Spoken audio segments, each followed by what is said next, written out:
कई जीत बाकी है, कई हार बाकी है, अभी तो जिंदगी का सार बाकी है। यहां से चले हैं नई मंजिल के लिए, यह तो एक पन्ना था, अभी तो पूरी किताब बाकी है। नमस्ते दोस्तों, जोहार, मैं अभिषेक चक्रवर्ती आप सभी का फिर से अपने यूट्यूब चैनल पर स्वागत करता हूं। दोस्तों, क्लास 12 के आर्ट्स, कॉमर्स और साइंस तीनों स्ट्रीम के स्टूडेंट्स के डिमांड पर इकोनॉमिक्स का top most VBI 40 MCQ type questions लेके आया हूं, जो कि आप लोगों का ये क्वेश्चंस बार बार जैक बोर्ड की तरफ से पूछे गए हैं। और इस वीडियो के माध्यम से ना केवल आपका ऑब्जेक्टिव बल्कि सब्जेक्टिव भी बहुत सारे टॉपिक्स आपके क्लियर होने वाले हैं। एक एक क्वेश्चन को टू द कॉन्सेप्ट यानी आप लोगों को डिटेल्स के साथ बताया जाएगा, ताकि कहीं भी घुमा के क्वेश्चन को पूछा जाए तो आप एग्जाम में कोई भी प्रश्न को छोड़ के ना आए। तो डिटेल से देखने के लिए इस चैनल के साथ बने रहें और अपने सारे दोस्तों को जल्दी से जल्दी इस वीडियो को शेयर करें। जो बच्चे डिटेल के साथ देखने के लिए आए हैं वो लगातार इस वीडियो को देखें, जो डायरेक्ट देखने के लिए आए वो अभी इस वीडियो को छोड़ के जा सकते हैं। तो चलिए एक एक प्रश्न को हम लोग डिटेल के साथ समझते चलेंगे। आप लोग नीचे प्यारा सा एक फीडबैक जरूर दीजिएगा कि आप लोगों को वीडियो मेरा कैसा लगता है, ताकि मुझे मोटिवेशन मिले और आप लोगों के लिए इसी तरह के कंटेंट मैं प्रोवाइड करता रहूं। क्योंकि आप लोगों को इसमें कोई भी चार्जेस नहीं लग रहा है। आप लोगों के लिए जो इस चैनल के माध्यम से निःशुल्क पढ़ाया जाता है, कोई भी आप लोगों को पैसा चार्ज नहीं किया जाता है। तो चलिए, इतना तो आप लोग का फर्ज बनता है। तो दोस्तों, आज की इस वीडियो का पहला और इंपॉर्टेंट क्वेश्चन देख सकते हैं स्क्रीन पर क्या लिखा गया है। अर्थव्यवस्था की किस समस्या का संबंध उत्पादन की तकनीक के चयन से है? Which problem of an economy is related to the choice of technology of production? तो दोस्तों, ये जो क्वेश्चन है यहां अर्थव्यवस्था की केंद्रीय समस्या से पूछा गया है। और आप सभी जानते हैं central problem of an economy जो है आपका 3 है। पहला है क्या उत्पादन करना है, व्हाट टू प्रोड्यूस। दूसरा है कैसे उत्पादन करना है, हाउ टू प्रोड्यूस। और तीसरा है किसके लिए उत्पादन करना है, फॉर हुम टू प्रोड्यूस। इसका मैंने सेपरेट वीडियो बनाया हुआ है, आप लोग जाके इकोनॉमिक्स का प्लेलिस्ट में देख सकते हैं। यहां दोस्तों प्रश्न में पूछा गया है कि किस समस्या का संबंध उत्पादन की तकनीक के चयन से है। यहां देख लीजिए, उत्पादन की तकनीक के चयन से है, ठीक है। Related to the choice of technology से रिलेटेड पूछा गया। तो यहां पे आपका करेक्ट आंसर होगा ऑप्शन नंबर सी, कैसे उत्पादन करें, ठीक है। हाउ टू प्रोड्यूस हमने पढ़ा है कि क्या उत्पादन करना है, व्हाट टू प्रोड्यूस के बाद कैसे उत्पादन करना, हाउ टू प्रोड्यूस, यानी अगला चयन जो होता है उत्पादन की तकनीक का होता है। The next choice is the choice of technique of production. प्रत्येक अर्थव्यवस्था को जो है इस समस्या का सामना करना पड़ता है कि किसी वस्तु के उत्पादन के लिए, प्रोडक्शन के लिए साधनों को कैसे संयोजित किया जाए। किसी विशेष साधन की उपलब्धता के आधार पर जो है एक अर्थव्यवस्था को जो है, याद रखिएगा, श्रम प्रधान, ठीक है, और पूंजी प्रधान के मध्य जो है तकनीक के मध्य चयन करना पड़ता है। याद रखिएगा फिर से कि एक अर्थव्यवस्था श्रम एवं पूंजी प्रधान तकनीक के मध्य जो है चयन कर सकती है, ठीक है। एन इकोनॉमी में चूज बिटवीन लेबर इंटेंसिव और कैपिटल इंटेंसिव। तो इसका बात करते हैं हम लोग कैसे उत्पादन करें, ठीक है, श्रम प्रधान या पूंजी प्रधान में। तो यहाँ पे आपका पूछा गया था कि उत्पादन की तकनीक के चयन से है, तो आपका करेक्ट आंसर होगा यहाँ पे ऑप्शन नंबर सी, ठीक है। चलिए नेक्स्ट क्वेश्चन की ओर चलते हैं। मोस्ट इंपॉर्टेंट क्वेश्चन, और ये सब्जेक्टिव में भी पूछा जाता है और ऑब्जेक्टिव में भी पूछा जाता है और अलग अलग तरीके से पूछा जाता है। और विद्यार्थी इस क्वेश्चन को अधिकतर जो समझ के नहीं आते हैं वो गलत करके आते हैं, ठीक है। तो एकदम आप लोग का टू द कॉन्सेप्ट एकदम क्लियर होने वाला है। बस दिल थाम के आप लोग सुनते जाइएगा और नोट करते चलिएगा। क्वेश्चन क्या पूछा गया है? कुल उपयोगिता अधिकतम होती है जब सीमांत उपयोगिता का मान डैश होता है। The total utility is maximum when the value of marginal utility is. तो सबसे पहले हम बात करते हैं, यहाँ पे एक वर्ड यहाँ पे आप लोगों को दिखाई मिल रहा है, उपयोगिता, ठीक है। मतलब क्या होता है? यूटिलिटी। तो इसका आंसर आप लोग का सब्जेक्टिव में 2 मार्क्स में पूछा जाता है। तो इसको नोट कर लीजिएगा। सबसे पहले पेन एंड पेपर लेके जरूर मेरे क्लासेस पे बैठा करिएगा और इसको नोट करते चलिएगा। पिछले बार जो है बहुत सारे स्टूडेंट जो 90+ जो है स्कोर किए हैं इकोनॉमिक्स में, और टॉपर्स भी रहे इस चैनल के साथ जुड़ के, ठीक है। तो पहले नोट करिए कि उपयोगिता यूटिलिटी होता क्या है। तो इसका अर्थ होता है कि उपभोक्ता को मिलने वाली संतुष्टि। उपयोगिता इसका अर्थ होता है उपभोक्ता को मिलने वाली संतुष्टि। नोट करिएगा, उपयोगिता इसका अर्थ होता है उपभोक्ता को मिलने वाली संतुष्टि जब वह अपना धन ऐसी वस्तुओं पर खर्च करने के इच्छुक होता है जिनमें उसकी इच्छाओं को संतुष्ट करने का गुण होता है। तो इसे हम कहते हैं उपयोगिता। आप लोग साबुन का जानते हैं, अलग अलग क्वालिटी आता है। कोई नीम साबुन पसंद करते हैं, कोई लक्स का साबुन पसंद करते हैं, ठीक है, कोई डव साबुन पसंद करते हैं। क्यों अलग अलग वैरायटी है, जो अलग अलग इंसान जो है अलग अलग साबुन खरीदना पसंद करते हैं? क्योंकि उस साबुन से उसकी अलग अलग उपयोगिता है और जिसको जिससे अपनी उपयोगिता के लिए, जो संतुष्टि के लिए जिससे संतुष्ट हो रहे हैं, वो उसी सामान को खरीदने की इच्छा प्रकट करते हैं, उसी में वो पैसा लगाने की कोशिश करते हैं, है ना। तो इसी को कहते हैं उपयोगिता। कुछ ना कुछ जो है वस्तु में ऐसी गुण निहित रहती है जिसके वजह से उपभोक्ता उस वस्तु पे खर्च करके उसका उपयोग करने को इच्छुक रखता है, क्योंकि उससे उसको क्या मिलता है, संतुष्टि मिलता है। तो यही है आपका उपयोगिता। Utility, it means realized satisfaction to consumer when he is willing to spend money on a stock of a commodity which has the capacity to satisfy his wants। ठीक है, in short अगर बात करें, utility is the want satisfying power of a commodity। उपयोगिता किसी वस्तु की इच्छा संतोषजनक शक्ति है, याद रखिएगा इस चीज को, ठीक है, एक शब्द में भी हम कह सकते हैं। अब उपयोगिता का बात जब हम करते हैं तो इसमें दो उपयोगिता का आपका आता है टॉपिक। पहला है आपका यहाँ पे सीमांत उपयोगिता, जिसको हम कहते हैं मार्जिनल यूटिलिटी, और दूसरा है आपका कुल उपयोगिता यानी टोटल यूटिलिटी। अभी तो हमने उपयोगिता समझ लिया, अब यहाँ भैया दो नया शब्द आपको देखने को मिल रहा है। क्या? सीमांत उपयोगिता यानी मार्जिनल यूटिलिटी, और दूसरा है कुल उपयोगिता यानी टोटल यूटिलिटी। तो सबसे पहले हम लोग बात करते हैं सीमांत उपयोगिता, ठीक है, यानी मार्जिनल यूटिलिटी। तो याद रखिएगा, नोट कर लीजिए कि सीमांत उपयोगिता कहते किसे है। किसी वस्तु की एक अतिरिक्त इकाई के उपभोग से जो अतिरिक्त उपयोगिता मिलती है उसे सीमांत उपयोगिता कहते हैं, याद रखिएगा, ठीक है। जैसे मान लेते हैं कि अभी ठंड के समय में देखिएगा कि साबुन में जो है ज़्यादातर आपको क्या मिलता है, ऑफर्स मिलता है ना। कि देखिएगा नीम का साबुन हो या मार्गो का साबुन हो, वो लोग एक पैकेट निकालते हैं जिसमें कहते हैं कि अगर आप एक खरीदते हैं तो उस पर कोई ऑफर नहीं, लेकिन अगर आप साथ में 2 मार्गो साबुन को खरीद लेते हैं तो आपको एक जो है फ्री में मिल जाएगा, ठीक है। तो यहाँ पे आपने क्या किया कि देखा मेरा पैसा यहाँ पे बच रहा है, मेरा सेविंग अच्छा हो रहा है, तो आपने सोचा कि हम चलो ऐसे तो साबुन खरीदते हैं और एक खरीद लेते हैं, तो इससे क्या होगा, हमको और एक क्या मिल जाएगा, फ्री मिल जाएगा। यानी आपने एक अतिरिक्त उपयोगिता लगाने से आपकी जो है यहाँ पे कुल उपयोगिता में क्या हो गया, वृद्धि हो गया, है ना। तो ये है आपका क्या, सीमांत उपयोगिता। इसी को कहते हैं हम लोग मार्जिनल यूटिलिटी कहते हैं। किसी वस्तु की एक अतिरिक्त इकाई के उपभोग से जो अतिरिक्त उपयोगिता आपको मिल रही है उसे हम कहते हैं सीमांत उपयोगिता। Marginal utility means the additional satisfaction or benefit that a consumer derives from the buying an additional unit of a commodity or service। इसको हम कहते हैं आपका सीमांत उपयोगिता। नोट कर लिए। चलिए अब समझते हैं कुल उपयोगिता किसे कहते हैं। तो कुल उपयोगिता उपभोग की विभिन्न इकाइयों से प्राप्त जो है सीमांत उपयोगिता का ही क्या होता है, योग होता है, ठीक है। उसी को हम कहते हैं कुल उपयोगिता यानी total utility. Total utility is the sum of marginal utilities of all such individual items, ठीक है। अब यहाँ पे क्वेश्चन अब समझेंगे। पहले हम लोगों ने उपयोगिता समझ लिया, फिर दोनों वर्ड्स के बारे में समझा कि सीमांत उपयोगिता क्या है, कुल उपयोगिता क्या है। अब यहाँ जो प्रश्न पूछा गया इन दोनों से संबंध से रिलेटेड पूछा गया है ना। तो क्वेश्चन में कैसा टाइप का संबंध पूछा गया दोनों में, यहाँ बोला गया कुल उपयोगिता अधिकतम होती है जब सीमांत उपयोगिता का मान डैश होता है। Total utility is maximum when the value of marginal utility is, ठीक है। तो सबसे पहले दोस्तों इसको समझने से पहले हम लोग सबका जो है कुछ चटपटा खाने का मन करता है, तो सबसे पहले एक ही चीज़ का याद आता है, वो है गोलगप्पा। मार्केट गए और गोलगप्पा का याद ना आए, ऐसा नहीं हो सकता है ना। तो चलिए थोड़ा सा हम लोग गोलगप्पे के एग्जाम्पल के साथ इस चीज़ की शुरुआत करते हैं, इसको समझने का, है ना।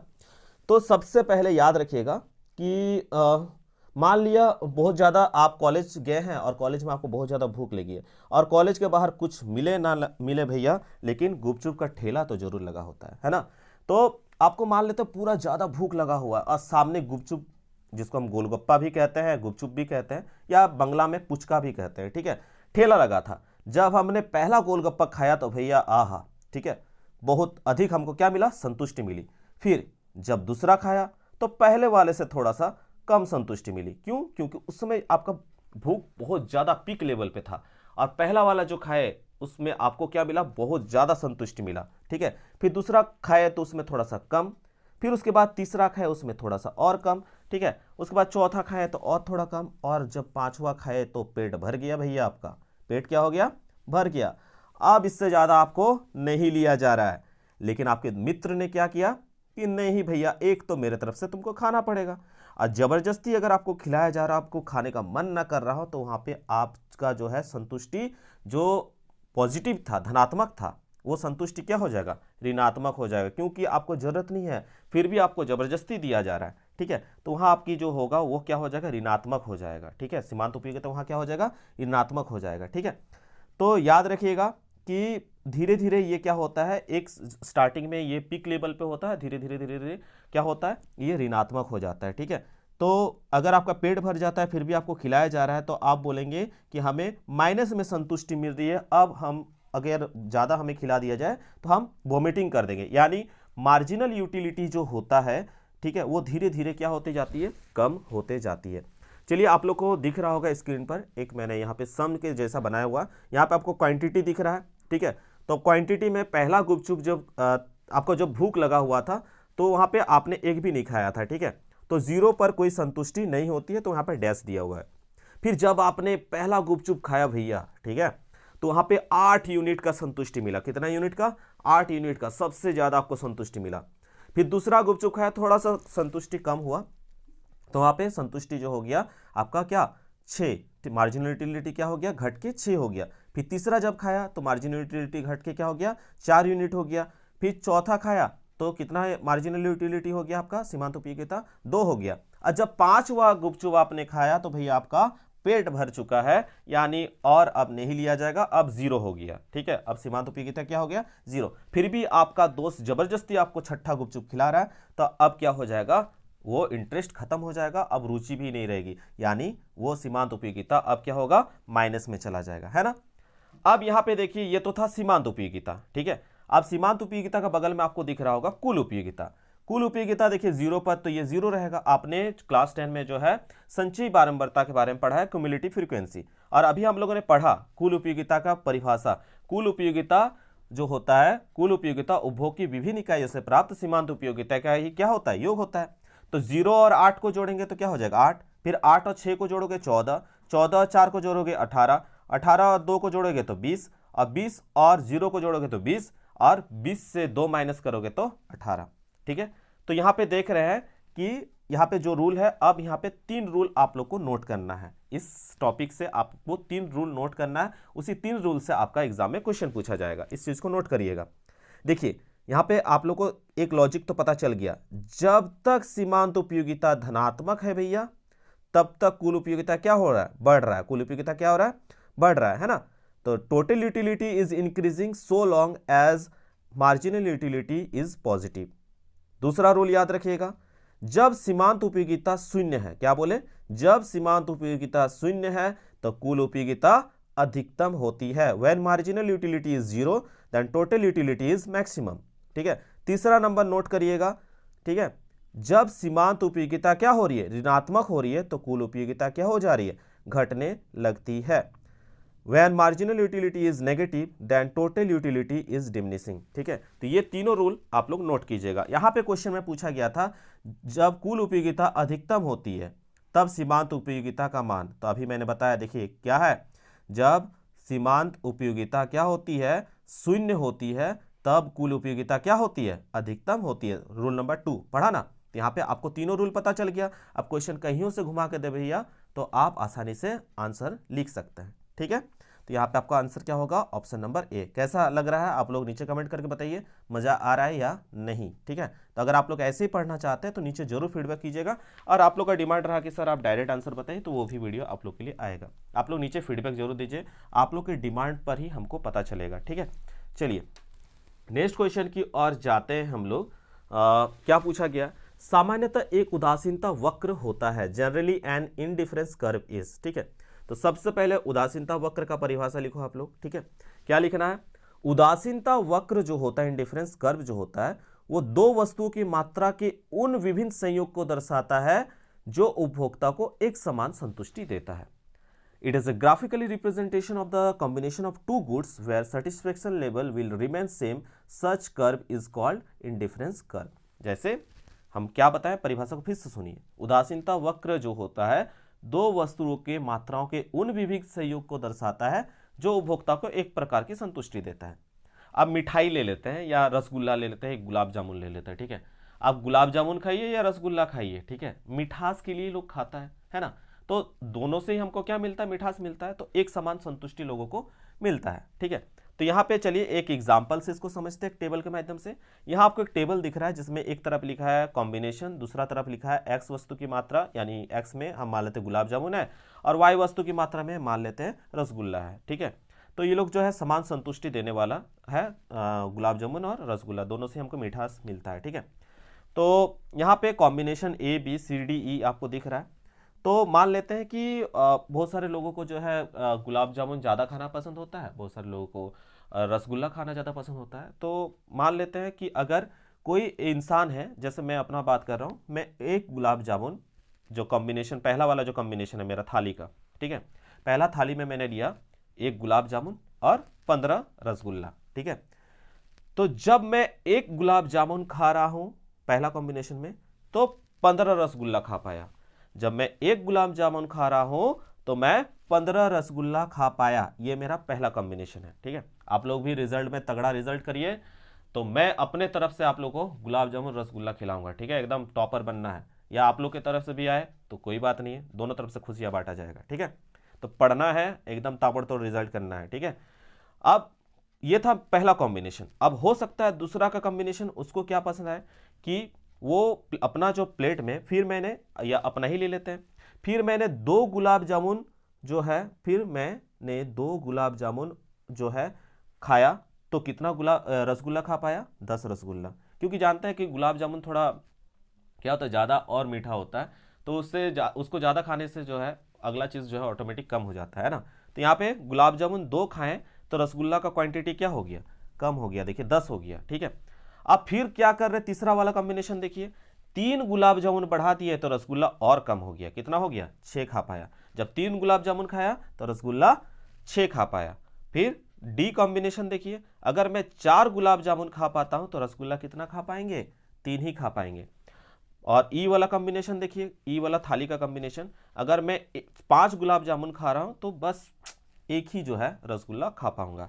तो इससे पता चलता है कि एक वस्तु का यूनिट जो है बढ़ा रहे हैं। अगर हम गुलाब जामुन को बढ़ा रहे हैं तो दूसरी वस्तु की यूनिट जो होता है रसगुल्ला जो है वो ऑटोमेटिक क्या होते जा रहा है, कम होते जाती है। तो ये ही रिप्रेजेंट करता है आपका इंडिफरेंस कर्व। तो देख लीजिए, अब हम लोग इस संयोग को जो है कर्व यानी वक्र के माध्यम से इसको देखेंगे। तो यहाँ आपको वक्र दिख रहा होगा रसगुल्ला और गुलाब जामुन का। एक्स पर जो है, एक्स अक्ष पर आपको गुलाब जामुन दिख रहा है और वाई कॉम्बिनेशन को मैंने क्या रखा था, रसगुल्ला, ठीक है। तो यहाँ पे इस प्रकार जो है समान संतुष्टि वाले 2 वस्तुओं के संयोग को दर्शाने वाला जो वक्र होता है उसको हम इंडिफरेंस कर्व यानी उदासीनता वक्र कहते हैं, ठीक है। अब देखिए ये जो फिगर है आपको साफ साफ दिख रहा होगा, है ना। तो यहाँ पे साफ साफ दिख रहा है, तो सबसे पहले आप देखिए इसका प्रॉपर्टीज को, ठीक है। तो प्रॉपर्टीज में अगर बात करें कि पहला प्रॉपर्टी याद रखिएगा, indifference curve is convex to its origin, इसको नोट कर लीजिएगा। उदासीनता वक्र जो होता है अपने मूल बिंदु की ओर उत्तल होता है, मूल बिंदु की ओर, ठीक है। दूसरा पॉइंट नोट करिएगा, indifference curve are always downward sloping, उदासीनता वक्र हमेशा नीचे की ओर झुका हुआ होता है, because they have a inverse relation, क्योंकि 2 वस्तुओं के बीच उल्टा संबंध होता है। जैसा हमने देखा कि गुलाब जामुन की संख्या बढ़ रही है तो रसगुल्ला का संख्या क्या हो रहा है, कम हो रहा है। तीसरा पॉइंट नोट करिएगा, it never touches both axes because there is no combination 0, क्योंकि एक तो आपको खाना ही पड़ेगा वरना प्लेट सजा हुआ रहने से कोई फायदा नहीं है, यानी इसमें कभी भी 0 को मान को नहीं लिया जाता है। It never touches both axes because there is no combination 0। यहाँ प्रश्न में सामान्यतः एक उदासीनता वक्र पूछा गया, तो हम यहाँ पे आंसर देख के समझ जाएंगे। 3 मैंने पॉइंट बताया, उसमें से एक पॉइंट तो आपको मिल गया, मूल बिंदु की ओर उत्तल होता है। Indifference curve is convex to its origin, ठीक है। तो यहाँ पे आपका 3 का आंसर हो जाएगा ऑप्शन नंबर सी, ठीक है। चलिए नेक्स्ट क्वेश्चन की ओर चलते हैं। एक एक चीज को एकदम तोड़ तोड़ के बताया जाएगा, टेंशन नहीं लेना है। उसके बाद का क्वेश्चन हाल ही में इस पर मैंने वीडियो भी बनाया था, ऑब्जेक्टिव इस चैप्टर से रिलेटेड मांग से, ठीक है। क्वेश्चन क्या पूछा गया, सामान्यतः एक मांग वक्र की ढाल होती है, generally the slope of a demand curve is. तो देखिए मांग वक्र जो डिमांड कर्व होता है, ठीक है, मांग वक्र का मतलब क्या है, यहाँ पे पहले वो हम लोग पढ़ चुके थे, फिर भी और एक बार बता दे रहे हैं। मांग वक्र जो होता है दोस्तों, कीमत यानी प्राइस एवं मांगी गई मात्रा के बीच यानी क्वांटिटी के बीच जो है वो विपरीत संबंध को बताता है, इनवर्स रिलेशन को बताता है। इस विपरीत संबंध के कारण जो होता है वक्र बाएं से दाएं नीचे की ओर गिरता है, जो यह प्रदर्शित करता है कि ऊंची कीमत पर मांगी गई मात्रा क्या होगी, कम होगी, और कम कीमत पर मांगी गई मात्रा क्या होगी, अधिक होगी। जैसे यहाँ पे आप लोग यहाँ पे देख सकते हैं एक ग्राफ के माध्यम से, जब वस्तु का कीमत 2 था तो हम कितना मात्रा खरीद पा रहे थे, 5, ठीक है। फिर वस्तु का जो है कीमत बढ़ा दिए, 4 कर दिए, तो अब जो 5 खरीद पा रहे थे वो क्या हो गया, 4। फिर 6 कर दिए, कीमत और बढ़ा दिए, तो अब क्या हो गया, मात्रा कम होकर 3 हो गया। फिर 8 कर दिए तो मात्रा क्या हो गया, 2 हो गया, और 10 कर दिए तो मात्रा 1 हो गया। यानी जब अगर कीमत बढ़ा रहे हैं तो मात्रा घट रही है, ठीक है। तो यानी ये क्या बताता है, इनवर्स रिलेशन को बताता है, विपरीत संबंध को बताता है। और मांग वक्र इसी वजह से क्या होता है, मांग वक्र का जो ढलान होता है वो ऋणात्मक होता है। The slope of demand curve is negative. तो ऑप्शन यहाँ पे आपका करेक्ट हो जाएगा, ऑप्शन नंबर बी ऋणात्मक करेक्ट हो जाएगा। इसके बाद दोस्तों क्वेश्चन नंबर 5 देख सकते हैं क्या पूछा गया है। एक सरल रेखा पर मांग वक्र के मध्य बिंदु पर मांग की कीमत लोच होती है। The price elasticity of demand at a mid point of a straight line demand curve is. तो देखिए ये मांग वक्र है, और मांग वक्र में ये हो गया आपका एक्स अक्ष और ये हो गया आपका वाई अक्ष। अब यहाँ पे बनाते हैं, यहाँ पे बात किया कहाँ का किया है, मध्य बिंदु यानी मिड पॉइंट का। तो मिड पॉइंट पे जो होता है वो इलास्टिसिटी ऑफ डिमांड जो होता है इकाई के बराबर होता है। क्या होता है, इकाई के बराबर। अगर मिड पॉइंट से थोड़ा सा ऊपर देता यानी वाई अक्ष की तरफ, तो इलास्टिसिटी ऑफ डिमांड जो होता वो इकाई से अधिक होता, वो इकाई से क्या होता, अधिक। और नीचे देता वो एक्स अक्ष की तरफ, ठीक है, मध्य बिंदु से, तो थोड़ा सा नीचे होता है, elasticity of demand is less then 1 होता है, ठीक है। यानी बीच से थोड़ा सा नीचे आने पर लेस देन 1 यानी इकाई से कम होता।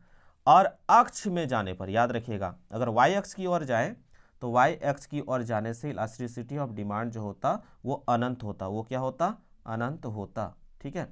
और एक्स अक्ष की तरफ आने से, ठीक है, वो इकाई के बराबर होता, ठीक है। एक्स अक्ष की तरफ आने से जो है यहाँ पे 0 होता, ई डी इक्वल्स टू, ठीक है, 0 क्या होगा, ई डी इक्वल्स टू 0 होगा, 0 होगा, ठीक है, याद रखिएगा, ठीक। तो यहाँ पे मध्य बिंदु पर पूछा गया, तो मध्य बिंदु पर होगा इकाई के बराबर, मध्य बिंदु पर क्या होगा, इकाई के बराबर। यहाँ प्रश्न में मध्य बिंदु यानी मिड पॉइंट पूछा गया है, तो मांग की लोच इकाई के बराबर होगा यानी 1 होगा, क्या होगा, यानी 1 होगा, इकाई के बराबर यानी 1 होगा, ठीक है। इसको नोट कर लीजिएगा, ये क्वेश्चन घुमा के पूछा जाता है। नेक्स्ट क्वेश्चन की ओर चलते हैं, क्या पूछा गया, निम्न में से किस वक्र का आकार उल्टा यू आकार का होता है। तो देखिए पहला ऑप्शन इन्वर्टेड यू से पूछा ना, औसत स्थिर लागत जो है, एवरेज फिक्स कॉस्ट जो होता है, इसका कर्व जो है रेक्टेंगुलर हाइपरबोला होता है, तो ये तो नहीं होगा, उल्टा यू तो नहीं होता है। दूसरा एवरेज वेरिएबल कॉस्ट, औसत परिवर्तनशील लागत वक्र का आकार जो होता है वो यू शेप में होता है। किस शेप में होता है, ऐसे यू शेप में होता है, उल्टा यू नहीं होता है, ठीक है। उसके बाद सीमांत लागत वक्र का बात करें, मार्जिनल कॉस्ट कर्व का, तो ये भी जो है यू शेप में होता है। उसके बाद लास्ट जो यहाँ पे देख रहे हैं आप औसत उत्पाद, एवरेज प्रोडक्ट का, तो इसका जो होता है आपका उल्टा यू शेप में होता है। कैसे होता है, उल्टा यू शेप में होता है, जैसे चित्र में आपको दिख रहा होगा, ठीक है। चलिए नेक्स्ट क्वेश्चन, यहाँ पे उल्टा यू पूछा तो ऑप्शन यहाँ पे डी करेक्ट हो जाएगा। दोस्तों इसके बाद क्वेश्चन नंबर 7 देख सकते हैं क्या पूछा गया यहाँ पे, उत्पादन फलन QAL अल्फा के बीटा में पैमाने का प्रतिफल का माप है। The measurement of return to scale production function QAL alpha K beta is. तो दोस्तों यहाँ पे आप लोग सबसे पहले क्वेश्चन को समझिए। ये जो क्वेश्चन है दोस्तों, ये प्रश्न जो है कॉब डगलस प्रोडक्शन फंक्शन से पूछा गया है। याद रखिएगा यहाँ जो आपको दिख रहा है ये इक्वेशन, ठीक है, ये इक्वेशन जो है प्रोडक्शन फंक्शन से रिलेटेड है और it is propounded by Cobb and Douglas in 1928। यह 1928 में जो है 1928 में कॉब और डगलस के द्वारा प्रतिपादित किया गया था। इस इक्वेशन को थोड़ा सा हम लोग समझ लेते हैं। यहाँ पे सबसे पहले आपको Q दिख रहा होगा, Q का मतलब है आउटपुट, फिर आपको L दिख रहा होगा, L का मतलब है लेबर एम्प्लॉयड यानी नंबर ऑफ लेबर्स, K दिख रहा होगा, K का मतलब है आपका capital employed, amount of capital employed, और एक A दिख रहा होगा, A का मतलब है टोटल फैक्टर प्रोडक्टिविटी, और साथ ही में आपको दिख रहा होगा यहाँ पे छोटा छोटा अक्षर पे यहाँ पे दिख रहा होगा अल्फा और बीटा। ये क्या बताता है, output इलास्टिसिटीज of labour and capital. यहाँ पे रिटर्न टू स्केल है दिया गया, इसको भी थोड़ा सा हम लोग समझ लेते हैं। देखिए इस इक्वेशन में जो है सबसे पहले बताने का प्रयास किया गया है कि हमने कितना लेबर और कितना कैपिटल लगा लिया, इन सब का कॉम्बिनेशन लगाने के बाद हमें आउटपुट कितना मिल रहा है। कंस्टेंट रिटर्न टू स्केल का मतलब होता है कि जितना आप प्रोडक्शन के लिए इनपुट डालेंगे उतना ही आपको आउटपुट मिलेगा, यानी इनपुट इक्वल टू आउटपुट। अगर इनपुट दुगना है तो आउटपुट भी दुगना मिलेगा, ये कॉब डगलस का मानना है। इसके 3 रूल्स इन्होंने बताए थे। पहला जो रूल नोट कर लीजिएगा, alpha plus beta equals to 1, ठीक है। अगर अल्फा प्लस बीटा 1 के बराबर आता है तो इसे हम कहते हैं स्थिर पैमाने का प्रतिफल, यानी कांस्टेंट रिटर्न टू स्केल, ठीक है। दूसरा है अल्फा प्लस बीटा जो है ग्रेटर देन 1, ठीक है, इसको कहते हैं आपका पैमाने का वृद्धिमान प्रतिफल, यानी आपका इंक्रीजिंग रिटर्न टू स्केल। तीसरा है आपका alpha plus beta less than 1, ठीक है, यानी इसका मतलब है पैमाने का ह्रासमान प्रतिफल, ठीक है। इस चीज़ को नोट कर लीजिएगा, ठीक है। तो दोस्तों यहाँ पे आप एक चीज़ देखिए कि सब जो तीनों का तीनों रूल है उसमें एक कॉमन आपको दिख रहा है, alpha plus beta alpha plus beta alpha plus beta. कहीं भी आपको दिख रहा है माइनस प्लस भागा, कुछ नहीं दिख रहा आपको, सब अल्फा प्लस बीटा दिख रहा है। तो यहाँ पे आपका करेक्ट आंसर क्या होगा, अल्फा प्लस बीटा, ठीक है। बाकी ये सब ऑप्शंस यहाँ पे नहीं होगा, सब गलत है, ठीक है। चलिए नेक्स्ट क्वेश्चन की ओर चलते हैं, क्वेश्चन नंबर 8। वीडियो थोड़ा लंबा बनेगा लेकिन आपका तय मानी कॉन्सेप्ट्स क्लियर होते जाएगा, ठीक है। क्वेश्चन नंबर 8 क्या पूछा गया देख सकते हैं यहाँ पे, जब सीमांत लागत औसत लागत से कम होती है तब औसत लागत, ठीक है, when marginal cost is less than average cost then the average cost is. तो देखिए यहाँ पे प्रश्न में पूछा गया है कि जो marginal cost less than average cost, ठीक है, तो यानी इसे हम इस तरह से भी बोल सकते हैं कि एवरेज कॉस्ट जो है बड़ा है किससे, मार्जिनल कॉस्ट से। Average cost is greater than marginal cost. तो फिगर में मतलब यहाँ पे क्वेश्चन में बोल दिया है कि मार्जिनल कॉस्ट जो है वो है क्या, लेस देन है, वो है लेस देन है किससे, एवरेज कॉस्ट से। यानी इसको तो हम ऐसे भी बोल सकते हैं कि एवरेज कॉस्ट जो है बड़ा है किससे, मार्जिनल कॉस्ट से, है ना, ऐसे भी तो बोल सकते हैं। तो फिगर में हम देख सकते हैं कि इस सिचुएशन में एवरेज कॉस्ट जो हो रहा है फॉल हो रहा है, यानी घट रहा है, डाउनवर्ड स्लोप है, क्योंकि यहाँ एवरेज कॉस्ट डिक्रीज हो रहा है। तो यहाँ आंसर क्या होगा, ऑप्शन ए, घटती है, ठीक है। बाकी रूल्स भी देख लेते हैं। एवरेज कॉस्ट डिक्रीज होते होते एक पॉइंट पर आया तो दोनों एक दूसरे को प्रतिच्छेद करती है, इंटरसेक्ट करती है, यानी एवरेज कॉस्ट बराबर होगा मार्जिनल कॉस्ट का इस सिचुएशन में, जो फिगर में आप देख रहे हैं। दूसरा है दूसरा वाला भी देख लीजिए, AC बराबर MC, वो तो हम समझ गए हैं, ठीक है। इस सिचुएशन में AC जो है, जो आपको दिख रहा फिगर में, सेकंड वाला रूल बता रहे हैं, ठीक है। इस सिचुएशन में जो एवरेज कॉस्ट कांस्टेंट है, स्थिर है, क्योंकि एक ही लाइन पर जाते जाते दिख रहा है और AC उसके मिनिमम पॉइंट पर है। इसका मतलब इस पॉइंट के बाद AC जो होगा इंक्रीज होगा, या इसके बाद हम देख सकते हैं कि मार्जिनल कॉस्ट जो है एवरेज कॉस्ट से ज़्यादा है, दिख रहा होगा फिगर में आपको, ठीक है। यानी मार्जिनल कॉस्ट जो होगा इसके बाद क्या होगा, ज़्यादा होगा एवरेज कॉस्ट से। तो इस ग्राफ में हम देख सकते हैं इस सिचुएशन में AC जो है राइज हो रहा है, बढ़ रहा है। तो यहाँ पे हम लोग 3 रूल का बात की है। पहला रूल क्या समझे कि व्हेन MC जो होगा वो लेस देन होगा AC से, तो AC क्या होगा, फॉल होगा। कौन फॉल होगा, AC फॉल होगा, ठीक है, गिरेगा, ठीक है। और अगर MC इक्वल्स टू AC होगा तो ये क्या रहेगा, कांस्टेंट रहेगा, ये क्या रहेगा, कांस्टेंट रहेगा। और अगर MC अगर AC से ज़्यादा हो, ठीक है, या एवरेज कॉस्ट कम हो, तो AC धीरे धीरे क्या होगा, बढ़ेगा। AC क्या होगा, राइज होगा, एवरेज कॉस्ट बढ़ेगा, एवरेज कॉस्ट क्या होगा, बढ़ेगा। ये तीनों नोट कर लीजिएगा। तो यहाँ पे जो पूछा गया था कि इसमें क्या होगा, इस सिचुएशन में क्या होगा जब मार्जिनल कॉस्ट लेस देन होगा एवरेज कॉस्ट से। तो इस सिचुएशन में दोस्तों यहाँ पे हम लोगों ने फिगर में देख लिया, एवरेज कॉस्ट जो होगा वो फॉल होगा, यानी घटेगा। तो यहाँ पे डाउनवर्ड स्लोप होगा, क्योंकि यहाँ एवरेज कॉस्ट क्या हो रहा है, डिक्रीज हो रहा है। तो ये इस हिसाब से ऑप्शन नंबर 1 घटती है, करेक्ट होगा, ठीक है। इसके बाद दोस्तों क्वेश्चन नंबर 9 देख सकते हैं, क्या पूछा गया है, उत्पादन की मात्रा में परिवर्तन करने पर किस लागत में परिवर्तन नहीं होता, which cost does not change with the change in output. तो यहाँ पे आपका ऑप्शन नंबर ए जो होगा यहाँ पे करेक्ट आंसर हो जाएगा, ठीक है। नेक्स्ट क्वेश्चन की ओर चलते हैं, क्वेश्चन नंबर 10। निम्नलिखित में से किस बाजार में एक फार्म कीमत स्वीकारक होता है, in which of the following market structure a firm is a price taker.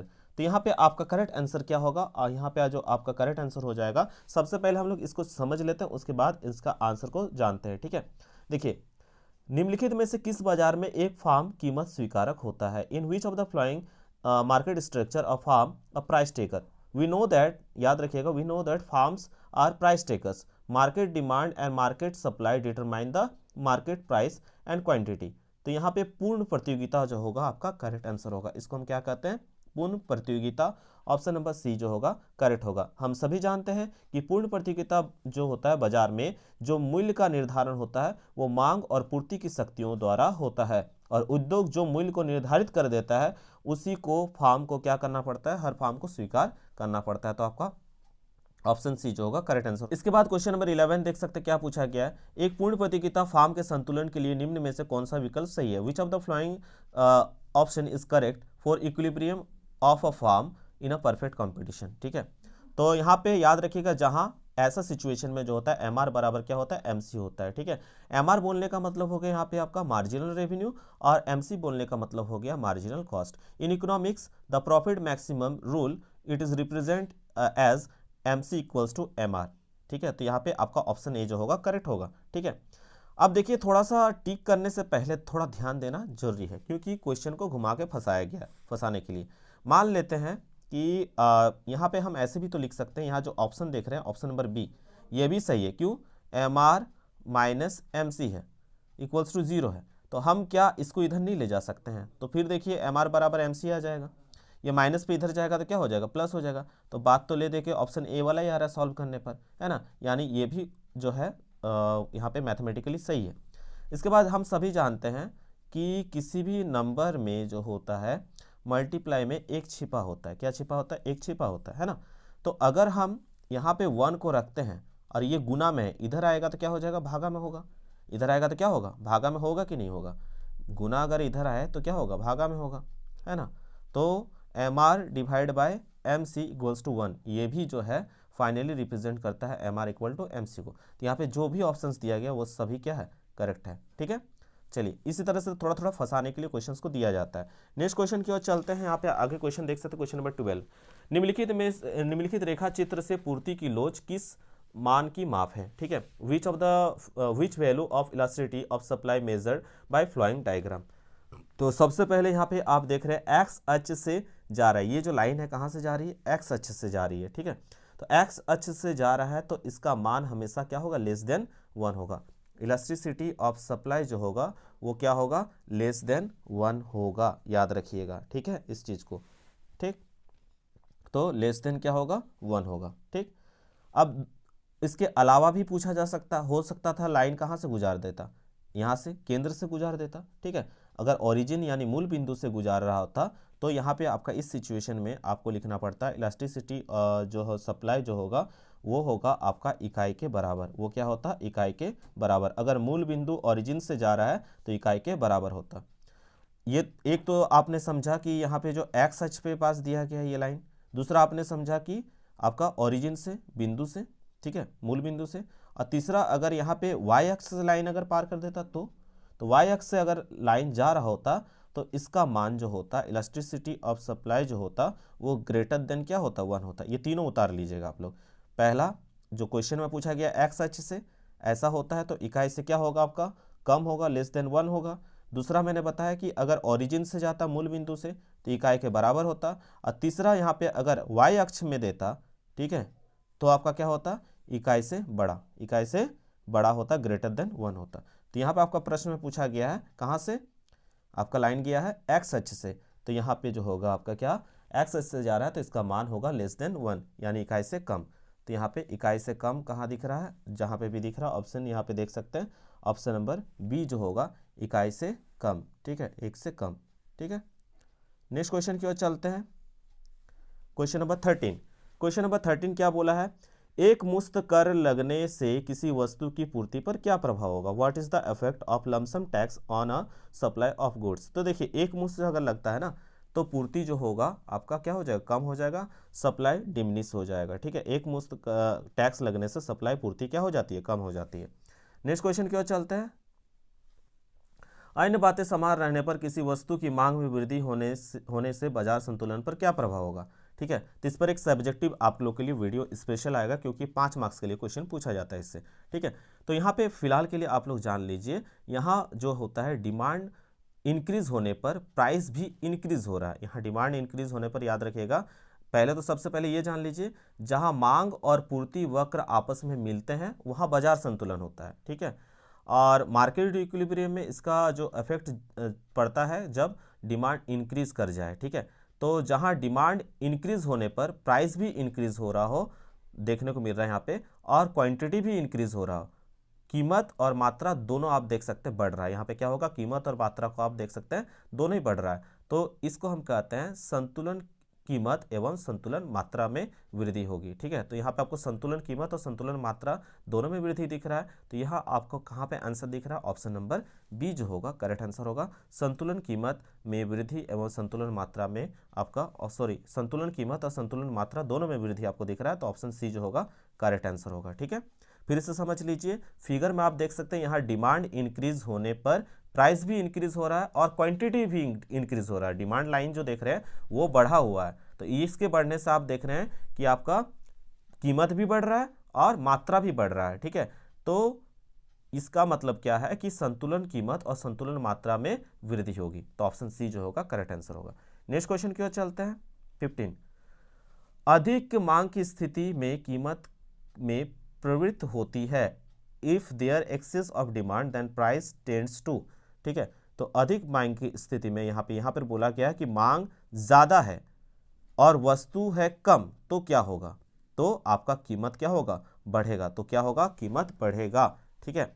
तो यहाँ पे ऑप्शन यहाँ पे क्या देखने को मिल रहा है, ऑप्शन नंबर यहाँ पे बी जो होगा करेक्ट आंसर होगा, वृद्धि होने पर, ठीक है।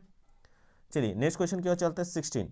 अधिक पूर्ति की स्थिति होती है जब there is excess of supply when, ठीक है। तो कब होती है, जब सप्लाई ज़्यादा होता है और जब डिमांड कम होता है, ठीक है। तो ऑप्शन नंबर बी जो होगा करेक्ट आंसर होगा। सप्लाई ज़्यादा है और डिमांड कम होता है तब इसको कहते हैं excess of supply. Question number 17, देखिए ऐसा टाइप का क्वेश्चन इकोनॉमिक्स में दिया जा रहा है, तो मतलब बच्चों को एकदम घुमा फिरा के जिसका कॉन्सेप्ट क्लियर नहीं है भैया वो फंसने वाला है, ठीक है। तो इसलिए समझ के चलिएगा। अन्य बातें समान रहने पर किसी वस्तु की पूर्ति में कमी होने पर बाजार संतुलन पर क्या प्रभाव पड़ेगा। Other things will remain constant, what is the effects of decrease in supply of a goods on a market equilibrium.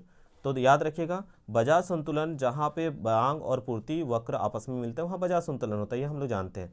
लेकिन यहाँ पूर्ति से रिलेटेड पूछा गया, तो पूर्ति वाला लाइन यहाँ पे देख सकते हैं।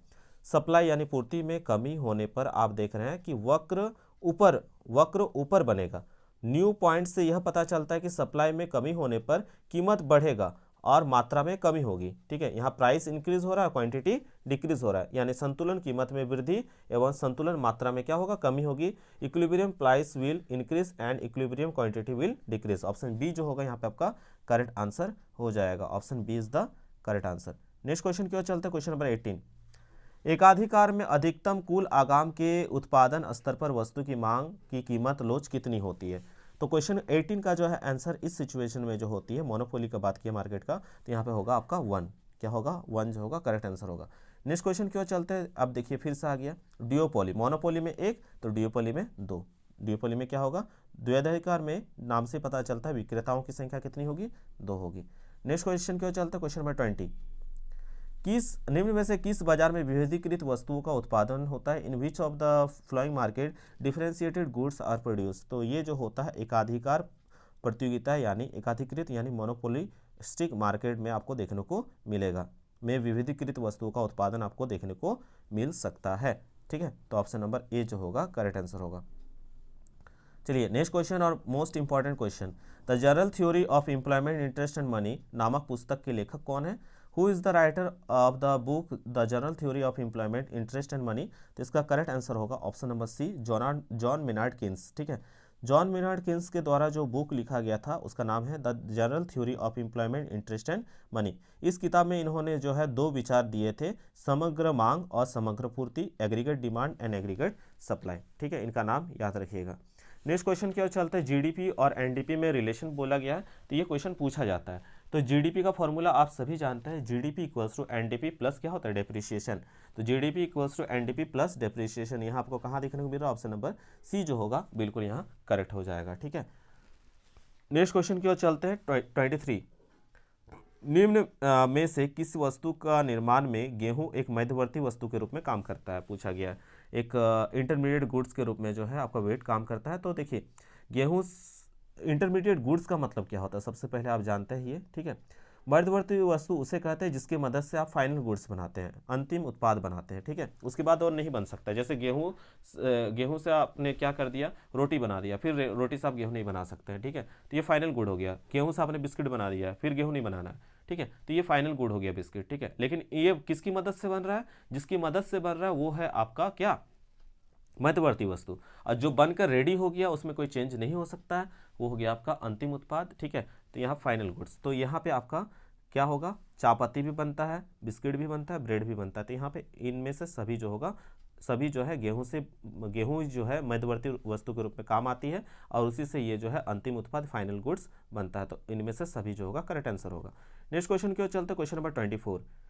किस वर्ष जीडीपी की गणना निम्न में से किस मद के मूल्य में शामिल नहीं किया जाता है, ठीक है। तो सबसे पहले आप ये जानिए कि आप लोग वीडियो को थोड़ा देख रहे हैं तो इससे पहले एक मोटिवेशन याद रखिएगा हमेशा, कि जो आप पढ़ रहे हैं, जो आप सीख रहे हैं और जो एग्ज़ाम में लिखेंगे, कहीं ना कहीं आपका रिजल्ट का प्रभाव आपके परिवार पर पड़ेगा। तो इसलिए एकदम ध्यान लगा के, मन लगा के नोट करते चलिएगा और शानदार तरीके से तैयारी कीजिएगा। एकदम हौसला कम नहीं करना है, एकदम ताबड़तोड़ रिजल्ट करना है, ठीक है। और समय काफ़ी कम है आपके हाथ में, लेकिन जिगरा बड़ा होना चाहिए मेहनत करने के लिए। तो एकदम जिगरा लगा के एकदम ताबड़तोड़ रिजल्ट करना है, ठीक है। यही ठान के एकदम पढ़िएगा। तो यहाँ पे विच of the flowing item is not included in the calculation of GDP पूछा गया। तो देखिए, अगर नया कार खरीदते हैं तो वो तो शामिल होता है, आप लोग जानते हैं, उस पर जीडीपी में शामिल किया जाएगा, ठीक है। लेकिन यहाँ पे लिखा है प्रयुक्त कार का बिक्री मूल्य। अब यहाँ पे जो है प्रयुक्त कार ऑलरेडी जो है सेकेंड हैंड का बात किया है। तो सेकेंड हैंड चीज़ों को जो अगर आप काम जीडीपी में लेंगे तो वो गलत होगा, क्योंकि जब नए कार को बेचा जाता है तो वो ऑलरेडी जीडीपी में शामिल कर लिया जाता है। दोबारा से आप बेचा हुआ चीज़ को, सेकेंड हैंड चीज़ को नहीं जीडीपी में शामिल कर सकते। तो यहाँ पे नॉट पूछा है, तो आपका ये करेक्ट आंसर हो जाएगा। बाकी ये भी सही है और ये भी सही है और ये भी सही है, ठीक है। सेकेंड हैंड चीज़ों को हम शामिल नहीं करते जीडीपी में। चलिए नेक्स्ट क्वेश्चन क्या चलता है 25। निम्नलिखित में से किस विधि का जो है यूज़ किया जाता है जीडीपी का कैलकुलेशन में। तो आपका वैल्यू एडिशन मेथड भी हो जाएगा, इनकम मेथड भी और एक्सपेंडिचर मेथड, इनमें से सभी, ठीक है। इससे रिलेटेड मैथ्स आएगा तो ये आप लोगों को बताया जाएगा, 5 मार्क्स का आता है, ठीक है, बता देंगे। नेक्स्ट क्वेश्चन की ओर चलते हैं, क्वेश्चन नंबर 26। ये भी बहुत इंपॉर्टेंट क्वेश्चन है। सन 2016 में किए गए विमुद्रीकरण में किस मूल्य के नोट को जो है बाजार प्रचलन से बाहर कर दिया गया था। जब डिमोनेटाइजेशन हुआ था तो किस किस नोट को बाहर किया गया था। तो 2000 नोटबंदी कब हुआ था, 2016 में हुआ था ना। उसमें किस किस नोट को बाहर किया गया था, 500 और 1000 के नोट को बाहर कर दिया गया था। ऑप्शन नंबर सी जो होगा करेक्ट आंसर हो जाएगा, है ना। चलिए क्वेश्चन नंबर 27 पे चलते हैं। निम्न में से कौन सा एक कार्य केंद्रीय बैंक का नहीं है। तो केंद्रीय बैंक जो है वो यहाँ पे जो पूछा गया, यहाँ पे प्रश्न पूछा कि केंद्रीय बैंक यानी सेंट्रल बैंक का काम नहीं है। तो सेंट्रल बैंक जो होता है बैंकों का बैंक होता है ना। तो बैंकों का बैंक कौन है हमारे इंडिया का, RBI, reserve Bank of India है, याद रखिएगा, ठीक है। अब यहाँ पे जो बोला गया है इसका काम क्या नहीं है। तो ये देखो, नोट तो जारी करता है और साख पर भी कंट्रोल करता है, क्रेडिट कंट्रोल भी करता है, और सरकार का बैंक होता है, ठीक है, ये भी हम जानते हैं, सेंट्रल बैंक जो होता है। लेकिन जो पब्लिक बैंक होता है उसका काम होता है जनता से जमा स्वीकार करना, ना कि सेंट्रल बैंक जो होता है वो कभी नहीं आपके पास आती है कि आप जो है या आप जाते हैं उनके पास क्या पैसा जमा करने के लिए। वो जनता से कभी भी जमा स्वीकार नहीं करती है, ठीक है। तो नहीं पूछा है तो ऑप्शन नंबर सी करेक्ट हो जाएगा, ठीक है। केंद्रीय बैंक जो है बैंकों से जमा स्वीकार करता है, जनता से नहीं करता है। तो नहीं पूछा है, ऑप्शन नंबर सी यहाँ पे करेक्ट आंसर हो जाएगा। नेक्स्ट क्वेश्चन की ओर चलते हैं, क्वेश्चन नंबर 28। भारत का एक केंद्रीय बैंक है, the central bank of India. तो भारत का एक केंद्रीय बैंक क्या है, option number C Reserve Bank of India, याद रखिएगा। Question number 29, Reserve Bank of India की स्थापना कब हुई थी। अब लोग नीचे कमेंट करके बताइएगा। निम्नलिखित में से सबसे तरल मुद्रा कौन सी है। सबसे तरल मुद्रा जो होता है उसको हम कहते हैं M1, ठीक है। ये सब्जेक्टिव में मैं बताने वाला हूँ, याद रखिएगा। अब पूछा है 30, उपभोग फलन C = A + BY में प्रेरित उपभोग है। तो इसमें प्रेरित उपभोग जो होता है, पहले जो C का मतलब जो यहाँ देख रहे हैं इसका मतलब होता है आपका कंजम्पशन, याद रखिएगा, ठीक है। और C' का मतलब होता है आपका ऑटोनोमस कंजम्पशन, ठीक है। और यहाँ BY का मतलब ही, ये यहाँ BY देख रहे हैं ना भैया, इस BY का मतलब होता है आपका प्रेरित उपभोग, इंड्यूस कंजम्पशन होता है, ठीक है। तो यहाँ पे आपका BY जो होगा आपका करेक्ट आंसर हो जाएगा, ठीक है। तो यहाँ पे आपका करेक्ट आंसर क्या होगा, यहाँ पे BY, ऑप्शन नंबर डी जो होगा यहाँ पे आपका करेक्ट आंसर हो जाएगा। ठीक है, इसी को कहते हैं प्रेरित उपभोग। ठीक है, नोट कर लीजिएगा। नेक्स्ट क्वेश्चन पूछा कि इससे रिलेटेड मैथ्स भी आता है, हालांकि हमको लग रहा है मैंने प्री बोर्ड जो आप लोग का एग्जाम होता है उसमें बताया था इससे रिलेटेड, है ना। तो MPC plus MPS equals to उसका वैल्यू क्या होता है, जिन्होंने देखा उनको मालूम है, वो इकाई 1 होगा उसका आंसर। ठीक है, ऑप्शन नंबर 1 जो होगा, ऑप्शन नंबर सी जो होगा यहाँ पे आपका करेक्ट आंसर हो जाएगा। ठीक है, नेक्स्ट क्वेश्चन देखिए, फिर से पूछ दिया है। अब प्रेरित उपभोग पढ़ा था इंड्यूस कंजम्पशन के बारे में, अब यहाँ पे दिया गया ऑटोनोमस इन्वेस्टमेंट के बारे में दिया गया, कंजम्पशन नहीं इन्वेस्टमेंट का बात किया है। ठीक है, तो चलिए यहाँ पे पूछा है क्या कि यहाँ पे ऑटोनोमस इन्वेस्टमेंट का अगर किसी को परिभाषा मालूम होगा तो ही वो लाइन के द्वारा उस नाम को खोज सकता है। तो देखिए, आर्थिक दृष्टिकोण से निवेश जो होता है, इन्वेस्टमेंट जो होता है, दो प्रकार का होता है, एक प्रेरित निवेश होता है, इंड्यूस इन्वेस्टमेंट होता है, एक स्वायत्त निवेश होता है, ऑटोनोमस इन्वेस्टमेंट होता है। प्रेरित निवेश आय तथा लाभ के बढ़ने पर बढ़ता है तथा इनमें जो होता है कमी होने से यह कम होता है, जबकि मैंने जो आपको बताया ऑटोनोमस इन्वेस्टमेंट, ठीक है, ये क्या होता है, यह वह निवेश है जो नई तकनीक तथा नए नए आविष्कार को लागू करने के लिए जो है किया जाता है। यह लाभ या आय के बढ़ने पर भी उतना ही निवेश होता है जितना पहले, यानी ये क्या रहता है, कांस्टेंट रहता है। ये क्या रहता है, कांस्टेंट, ना बढ़ते हुए दिखेगा ना घटते हुए दिखेगा। ठीक है, यानी स्थिर रहता है, कांस्टेंट रहता है। ठीक है, तो यहाँ पे आपको एक लाइन जरूर दिख रहा होगा स्थिर, ना ये बढ़ रहा है और ना ये घट रहा है, एक लाइन आपका लगातार स्थिर होते हुए है दिख रहा है। वो कौन सा है, आपका CD। तो यहाँ CD जो है ग्राफ स्थिर है, कांस्टेंट है। ऑटोनोमस जो कि ऑटोनोमस इन्वेस्टमेंट लाइन है जो डायग्राम में शो कर रहा है। तो यहाँ पे आपका कौन सा करेक्ट होगा, ऑप्शन नंबर C करेक्ट हो जाएगा। ठीक है, मैं चाहता तो डायरेक्ट आप लोग बता सकता हूँ, वीडियो जल्दी बनता, लेकिन मैं ऐसा बिल्कुल भी गलती नहीं करूँगा, क्योंकि बहुत सारे अच्छे बच्चे होते हैं जिनको कॉन्सेप्ट क्लियर करने से वो एग्जाम में तबाही मचा के आते हैं। ठीक है, हम ताबड़तोड़ रिजल्ट करना है। चलिए क्वेश्चन नंबर 33। आप लोग का कमेंट्स से मुझे अगर 100 कमेंट्स मिलता है ना, तो ध्यान रखिएगा कि आपका कोर्स पूरा कंप्लीट करने की जिम्मेदारी मेरी है। ठीक है, तो 100 से ऊपर कम से कम कमेंट जरूर कर दीजिएगा, ताकि लगे कि हाँ बच्चे जुड़ के तैयारी कर रहे हैं इकोनॉमिक्स का। ठीक है, चलिए MPS का वैल्यू दिया गया है 0.4। ठीक है, तो यहाँ पे आपको मल्टीप्लायर पूछा है, यानी के का गुणांक पूछा है, गुणांक को बोलते हैं के। तो याद रखिएगा MPS इक्वल्स टू दिया है 0.4 दिया हुआ है, तो के पूछा है। तो के का फॉर्मूला इस समय में क्या होता है, 1/MPS होता है। क्या होता है, 1/MPS। तो आप लिख सकते हैं 0.4, पॉइंट को हटाइएगा, ऊपर में क्या चला जाएगा, 10। ठीक है, तो हम बोल सकते हैं क्या, 10/4 है ना, तो कट जाएगा, 2 5 जा 10 और 2 2 जा 4, और 5 से 2 को भागा देंगे तो आंसर आ जाएगा क्या, 2.5। कितना आएगा, 2.5। तो ये 2.5 आपका कहाँ दिख रहा है, option number D is the correct answer. चलिए नेक्स्ट क्वेश्चन की ओर चलते हैं। कितने बच्चे चाहते हैं कि मैं न्यूमेरिकल क्वेश्चन आप लोग के लिए लेके आऊँ, नीचे कमेंट करके जरूर बताइएगा। निम्न में से प्रत्यक्ष कर का एक उदाहरण कौन सा नहीं है, which of the following is not an example of direct tax. तो इसमें प्रत्यक्ष कर का, तो प्रत्यक्ष पर क्या होता है भैया, डायरेक्ट टैक्स। प्रत्यक्ष कर आय पर लगाया जाता है, किस पर लगाया जाता है, आय पर लगाया जाता है, इनकम पर लगाया जाता है। इस प्रकार का कर सीधा जो है सरकार द्वारा नहीं लिया जाता है। प्रत्यक्ष कर में आयकर आता है, कॉर्पोरेट कर आता है, संपत्ति कर आता है, उपहार कर आता है। यानी डायरेक्ट टैक्स इंक्लूड क्या क्या करता है, income tax, corporate tax, wealth tax, gift tax, ये सब जो है आपका आ जाएगा डायरेक्ट टैक्स पे। ठीक है, यहाँ प्रश्न में पूछा गया है कि यहाँ प्रश्न में नहीं पूछा गया है, तो नहीं पूछा गया है, तो यहाँ पे आपका ऑप्शन नंबर C होगा, वस्तु एवं सेवा कर, गुड्स एंड सर्विस टैक्स। ये जो होता है एक प्रकार का इनडायरेक्ट टैक्स है, अप्रत्यक्ष कर है। ठीक है, ये प्रत्यक्ष कर नहीं है। ठीक है, 35। निम्न में से कौन सार्वजनिक वस्तु का एक उदाहरण कौन सा है, तो पब्लिक गुड्स का। तो देखिए, कार लोगों का अपना होता है, चॉकलेट अपने पैसे से खरीदिए, कपड़ा अपना खरीदिए पैसे से, लेकिन सड़क पर कोई घूमेगा तो आप नहीं बोलिएगा, मना नहीं कर सकते हैं कि मेरा सड़क है तुम्हारा सड़क है। ठीक है, ये पब्लिक गुड्स होता है, तो इस सड़क जो होगा ये पब्लिक गुड्स है। ठीक है, चलिए पूछा गया, देखिए कौन कब लागू हो, ये बार बार पूछा जा रहा है। GST कब लागू हुआ भारत में। ठीक है, तो GST का फुल फॉर्म नीचे कमेंट करिए, तो इतने सारे बच्चे जानते हैं, तो मैं अभी बता दे रहा हूँ इसका आंसर। GST जो है लागू हुआ था आपका 1 जुलाई 2017 को, याद रखिएगा, पूरा डेट बता दिए, 1 जुलाई 2017 को। ठीक है, क्वेश्चन 37। राजस्व व्यय एवं राजस्व प्राप्तियों में अंतर को क्या कहा जाता है, revenue expenditure and revenue receipts are called. इसका जो डिफरेंस होता है उसको क्या कहते हैं, तो इसका डिफरेंस जो कहते हैं हम लोग, इसको कहते हैं आपका ऑप्शन यहाँ पे डी करेक्ट होगा, राजस्व घाटा। उसको क्या कहते हैं हम लोग, राजस्व घाटा कहते हैं। राजस्व व्यय यानी रेवेन्यू एक्सपेंडिचर और राजस्व प्राप्तियां यानी रेवेन्यू रिसिप्ट्स के डिफरेंस को कहा जाता है राजस्व घाटा। ऑप्शन डी जो होगा करेक्ट आंसर होगा। चलिए नेक्स्ट क्वेश्चन की ओर चलते हैं।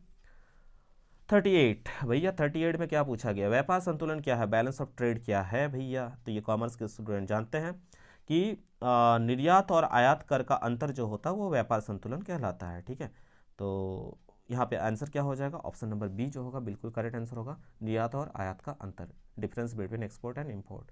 39 नंबर देख सकते क्या पूछा गया, यदि कोई भारतीय किसी चीनी मोबाइल कंपनी को खरीदता है और इस लेन देन को भारत में भुगतान संतुलन में कहाँ दर्ज किया जाएगा। तो याद रखिएगा कि अगर कोई व्यक्ति पूरा मोबाइल कंपनी को ही खरीद ले रहा है तो ये होगा पूंजी खाते में, कैपिटल अकाउंट में, और वह व्यक्ति कंपनी के लिए खरीद रहा है यानी रुपया होगा, डेबिट होगा। तो यहाँ पे आपका ऑप्शन सी जो होगा भैया यहाँ पे करेक्ट आंसर हो जाएगा, in debit of capital account. ठीक, चलिए क्वेश्चन नंबर 40, निम्नलिखित में से कौन सा मद भुगतान संतुलन के चालू खाते का घटक है। तो ये जो होगा क्वेश्चन नंबर 40 जो है इसका करेक्ट आंसर हो जाएगा आपका option number D, export of goods. तो अगर आप लोगों को कोई डाउट होगा तो मेरा इंस्टाग्राम का आईडी है EXTROVERT एक्सट्रोवर्ट ABH। ठीक है, मेरा नाम है अभिषेक चक्रवर्ती। इस आईडी पे जाके आप लोग फॉलो करके वहाँ पे मैसेज कीजिएगा, कोई भी प्रश्न में डाउट हो तो मैं बिल्कुल आप लोगों के लिए हेल्प करूँगा, हमेशा आप लोगों के साथ लगातार जुड़ा हुआ रहूँगा। ठीक है, अगर इस वीडियो में भरपूर प्यार और सपोर्ट आप लोगों को देखने को मिलता है दोस्तों, तय मानिए आप लोग का कोर्स पूरा कंप्लीट कराने की जिम्मेदारी मेरी है। ठीक है, एक मुहिम चल चुका है और उसमें आप सभी की सहभागिता जरूरी है। तो देखते हैं कितने सारे बच्चे इस वीडियो में भरपूर प्यार और सपोर्ट देते हैं। तो आशा करते हैं दोस्तों आज का वीडियो आप सबको पसंद आया, अगर पसंद आया तो बिल्कुल लाइक शेयर एंड कमेंट करना ना भूले। मिलते हैं दोस्तों एक नए वीडियो के साथ, तब तक के लिए धन्यवाद। जय हिंद, वंदे मातरम।